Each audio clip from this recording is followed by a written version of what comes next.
anestésicos locales. Les comenté hace un rato que los anestésicos locales son un grupo farmacológico, ¿no? Les comentaba eso.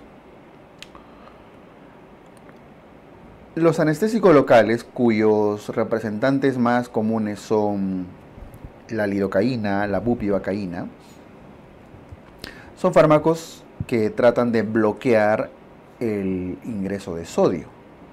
Ustedes saben que recuerdan que para activar un potencial de acción para la conducción nerviosa es necesario, ¿qué cosa? Despolarizar la célula, ¿verdad? Es decir, normalmente la célula en reposo está está polarizada en una carga negativa, bastante negativa, hasta los positivos, hasta los negativos. Está negativa y luego para activarse debe despolarizarse, o sea, ir pasar un cierto umbral, y para eso deben ingresar cargas positivas, ¿no es cierto? ¿Y qué es lo que ingresa? Pueden ingresar diferentes iones. En este caso lo que usamos para la conducción nerviosa suele ser el sodio, ¿ya? Entonces, lo normal es que la fibra nerviosa se despolarice con el ingreso de sodio. Entonces, lo que hacen los anestésicos locales es bloquear el ingreso de sodio. Por eso bloquean canales de sodio. Existen canales de calcio también, pero no es el lugar principal donde actúan los anestésicos locales. Aquí se bloquean el ingreso de cargas positivas provenientes del sodio. ¿Está bien? Este proceso suele ser reversible, así que luego se retira el fármaco y luego nuevamente vuelve a haber conducción nerviosa. ¿Está bien? Entonces vemos en esta imagen cómo en una situación normal entre el sodio pasa a los canales. Pero aquí con letra B probablemente sea una bupivacaína. La bupivacaína normalmente está hidrolizada en el exterior, pero para atravesar la membrana fosfolipídica, ustedes saben que es lipídica, entonces debe quitarse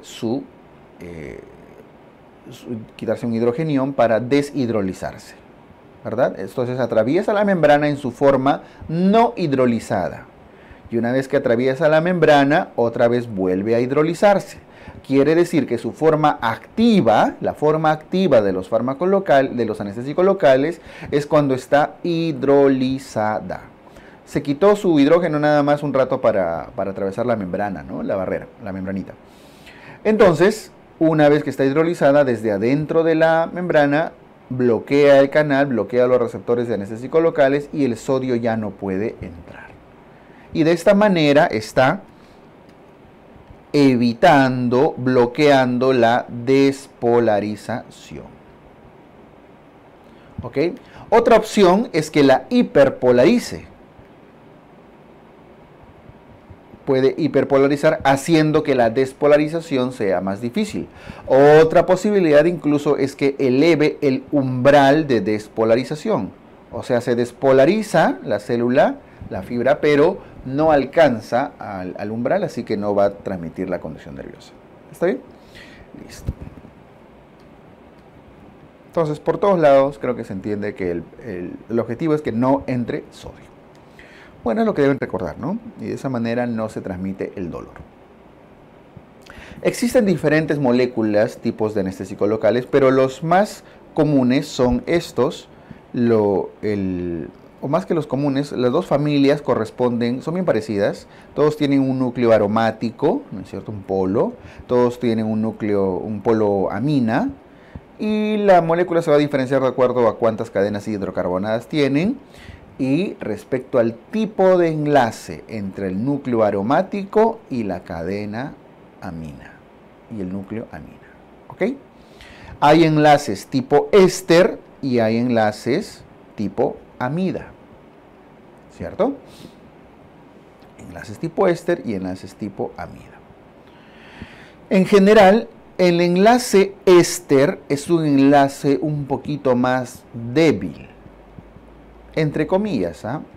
Porque no es que sean débiles o fuertes, sino va a depender de los mecanismos que requieren para separarse. Pero bueno, en general el éster es un poco más débil y la amida es un enlace, entre comillas, un poco más fuerte. Entonces, ¿qué características tiene? Empecemos con los ésteres. Los ésteres, al ser moléculas cuyo enlace es débil, se hidrolizan con facilidad, se metabolizan con facilidad, se rompen con facilidad. Por lo tanto, son moléculas altamente inestables. ¿Y dónde se degradan? ¿Dónde se metabolizan? En el plasma, en la sangre. Se rompen con facilidad a través de pseudocolinesterasas. Pueden poner ese nombre. Pseudocolinesterasas, esterasas o esterasas plasmáticas, y ahí se rompen. Y el problema de que se rompan en la sangre, en el plasma, es que sus metabolitos se liberan en la misma sangre. Entonces, de ahí vienen sus efectos adversos. Tienen más reacciones anafilácticas, más reacciones adversas. Uno de esos metabolitos, derivados del P-aminobenzoico, de cadenas aminobenzoicas, se liberan en el plasma y de ahí vienen algunos de los efectos adversos que tienen, ¿ya? Por eso los ésteres ya no se suelen usar mucho hoy en día, al menos no en zonas, en inyecciones intravenosas o sistémicas. Se usan más para parches cutáneos, es decir, para que no tengan una circulación sanguínea. Está bien, porque en la sangre se metabolizan con mucha facilidad. El P-aminobenzoico, ¿no? Entre ellos la benzoilesconina. Benzoilesconina, un derivado parecido, un derivado de la cocaína. Sustancia parecida a la que le encontraron al Capi, ¿no? A nuestro Capi. Luego están las amidas. Las amidas son moléculas, ya les dije, con un enlace un poco más fuerte, por lo tanto son más estables. Y si son más estables, no se metabolizan en el plasma. Necesitan enzimas bastante potentes para degradarlas y por eso se metabolizan en el hígado. Al metabolizarse en el hígado los elimina y tienen menos efectos adversos, menos complicaciones. Por eso son las que se usan con más frecuencia hoy en día para anestesia que se infiltre, anestesia neuroaxial, incluso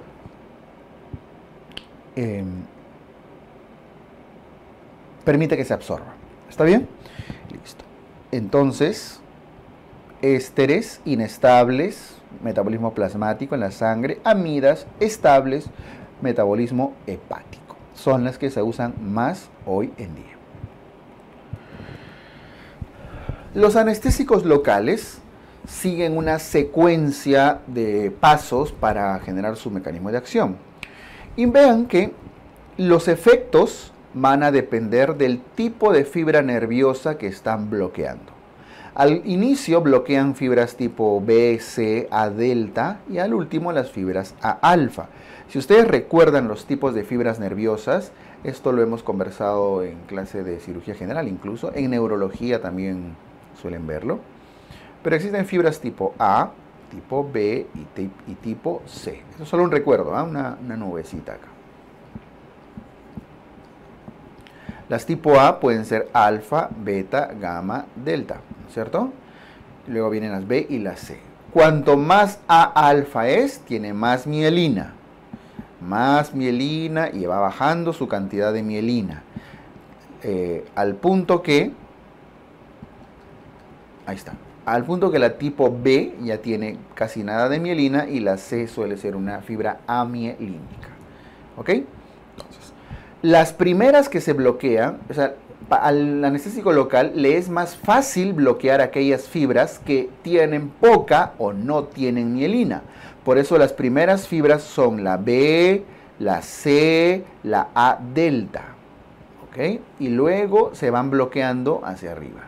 La última en bloquearse, porque la más resistente, es la más mielínica, la tipo A alfa, que son de las motoneuronas, ¿no? No olviden que las tipo C son fibras simpáticas, por eso eran las que se activaban en el dolor sordo, en el dolor inespecífico de la apendicitis, ¿no? Listo, más alfa, más mielina, más gruesa. Ahí, ya está. Entonces, por eso las primeras fibras en bloquearse son las que no tienen mielina. Entonces, cuando se bloquean las fibras tipo B, que tienen que ver con el tono simpático también. Lo primero que genera es vasodilatación. El bloqueo simpático genera vasodilatación, no se olviden. Y al haber vasodilatación periférica, la sangre va hacia las zonas periféricas y por eso aumenta la temperatura cutánea.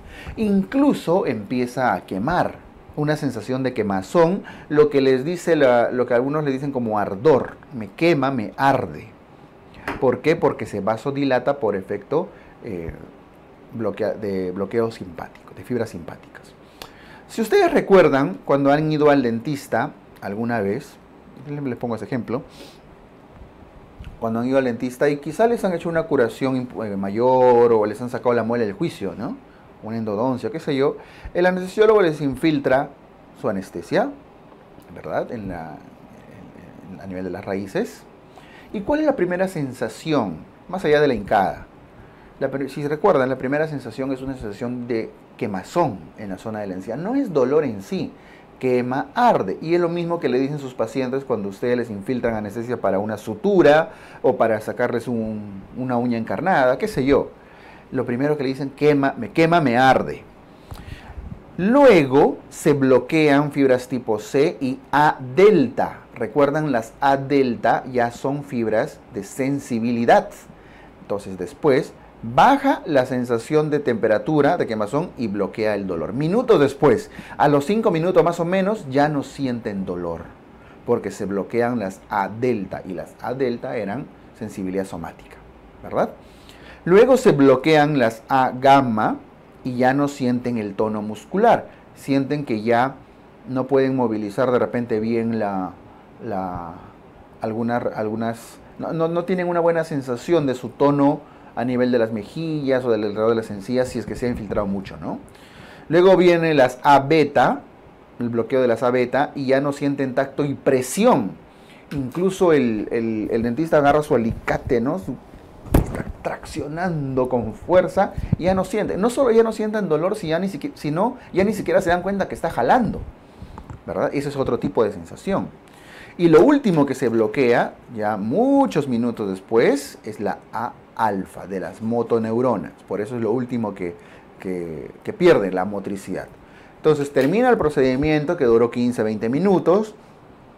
Les da sus recomendaciones, su dentista, se van a casa, ya pasó una hora, llegan a casa y llegan a casa y hola mamá, ¿no? Hola mamá, no pueden hablar. ¿Por qué no pueden hablar? No pueden mover ni la lengua de repente porque ya se bloqueó la motricidad. ¿Está bien? Listo. Entonces, lo primero que ocurre es vasodilatación, aumento de temperatura, luego se pierde el dolor, luego el tono, luego el tacto presión y al final la motricidad. Esa es la cronología de eventos del bloqueo por anestésicos locales. Ahora, lo que se va recuperando es nuevamente en ese orden. Por eso recuperan, primero les empieza a doler, pasan 2 horas, más o menos 1 hora, 2 horas, ya les está doliendo. Por eso salen del dentista y están tomando un AINE, ¿no? Para evitar el dolor ya cuando la anestesia pase. Pero la pérdida de motricidad todavía dura bastantes horas más a veces. ¿Está bien? Entonces, si recuerdan ese ejemplo, van a poder fácilmente enumerar el orden de bloqueo. Y básicamente de recordar las fibras que se van bloqueando en ese orden. Ahora, recuerden que había 2 grupos, los ésteres y las amidas. ¿Qué ejemplos tenemos en cada uno de ellos? Los ésteres clásicos, la cocaína, la tetracaína. La cocaína fue el éster, de hecho, más antiguo, ¿no? Tetracaína, procaína, clorprocaína, benzocaína. ¿No es cierto? Incluso algunos de estos lo usan como parches dérmicos. La benzocaína lo usan en spray. De hecho, incluso muchos sprays que usan para el dolor de garganta, ¿no? Como la gingisona, algo así, tienen benzocaína. Algunos anestésicos que usan en el deporte para echar las articulaciones, zonas de golpe, zonas de dolor, también tienen benzocaína, entre otros. Procaína también a veces. Y bueno, cocaína algunos todavía lo usan, ¿no? Pero en general, el uso de los ésteres no es exclusivo, pero es un poco más tópico. En cambio, las amidas sí se usan más para infiltraciones, para zonas neuroaxiales. En todo caso está la lidocaína, bupivacaína y todas las que se parecen, todas las vacaínas. Levobupivacaína, ropivacaína, mepivacaína, prilocaína. Miren que de todos se parecen, salvo la prilocaína, que tiene un nombre que a veces lo confunden con procaína. Tengan cuidado con esa confusión. Estas se usan más para infiltraciones, ¿cierto? Un poco más sistémico, entre comillas. Incluso la lidocaína lo usan para evitar ciertos broncoespasmos, para arritmias, etc. ¿No? Tiene otros usos. Esto es pregunta muy frecuente, a reconocer cuál de los siguientes es éster o cuál de los siguientes es amida. Hay que diferenciarlos. Y de estos, la lido y la bupi son los dos representantes más comunes. La lidocaína tiene un tiempo de duración aproximado de 60 minutos. ¿Okay? Mientras la bupi tiene un tiempo aproximado de 120 a 180 minutos, o sea, 2-3 horas. Si sacan un promedio, aproximadamente 150 minutos. En realidad, el tiempo de duración va a depender de muchos otros factores, ¿no? A veces dura más o menos. Pero está claro que la lidocaína tiene un tiempo de duración mucho más corto. Por eso es que para las cirugías un poco largas, cirugías mayores, suelen usar bupivacaína por su mayor tiempo de duración.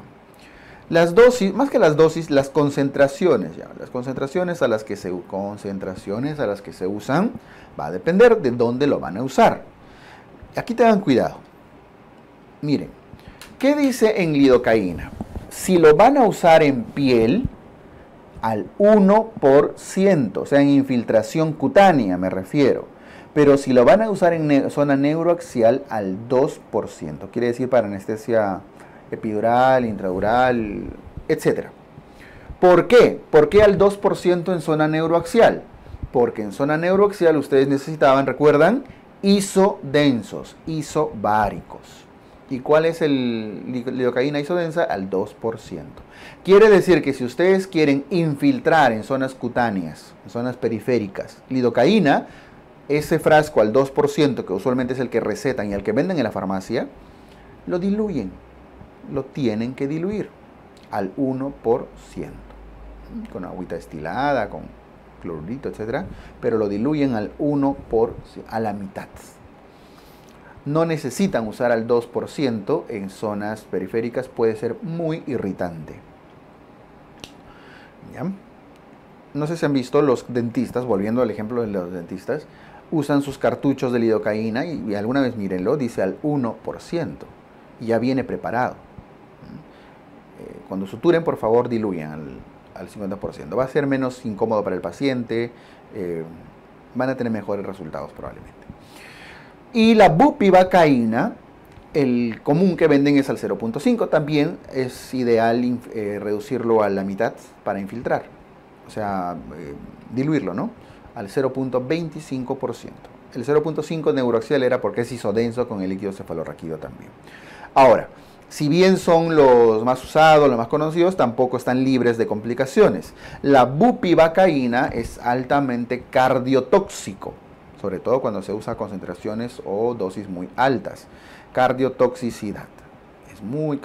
Es el más cardiotóxico de todos estos. Y una de las principales, genera bradicardias severas. Puede llevar a bradicardias severas y eso puede generar o complicar arritmias cardíacas. O sea, el paciente que ya viene con arritmia o con antecedente de bradicardias, hay que, si no evitar, por lo menos controlar el uso de bupivacaína. Mientras la lidocaína suele ser principalmente neurotóxica. La neurotóxica. Ahora, la neurotoxicidad y en general la toxicidad por anestésicos locales en general tiene 3 etapas. Eso sí sería bueno que lo sepan. Etapas de la toxicidad. Toxicidad. ¿No? 1, 2, 3. Lo voy a hacer bien sencillo. Sea cual fuere el anestésico local que usan y que está siendo tóxico para el paciente, en una primera etapa vienen los famosos prodromos. Voy a poner acá. Los prodromos. ¿Qué son? Los prodromos, o sea, las primeras señales, ¿no? El paciente empieza a perder sensaciones de sentidos, empieza a perder olor, sabor y empieza a escuchar soniditos y ve lucecitas. Entonces, suele haber escotomas, ¿no? Escotomas, puede haber lucecitas, etcétera. Tinnitus, escucha sonidos ahí en el oído. Puede haber pérdida del gusto o una alteración en el gusto. Dice, doctor, ustedes han infiltrado cantidad de lidocaína, doctor. Siento un sabor raro, ¿no? Como a metal, medio raro en la boca. No, le dices todo el trago que te has metido. Están suturando un borrachito. Ah, ya, doctor, debe ser eso. No le hacen caso. Doctor, te viendo lucecitas. Que te has tomado de la mala, dicen, ¿no? Se burlan a veces, nos burlamos a veces. Si no le hacen caso en ese momento, pasa a una siguiente etapa que es de excitación. Con C, ¿no? De excitación, en el cual el paciente empieza a tener fasciculaciones, agitación, se empieza a agitar, a aumentar su frecuencia respiratoria, a tener como taquicardia, fascicular los músculos, incluso hasta podría convulsionar, pero todo se activa. Ya, y de ahí, si avanza, viene una fase de depresión, en el cual hay sobre todo depresión cardíaca o depresión respiratoria. ¿Ya? Entonces ahí está el problema. La idea es reconocerlo en el momento de toxicidad. ¿Está bien? Listo.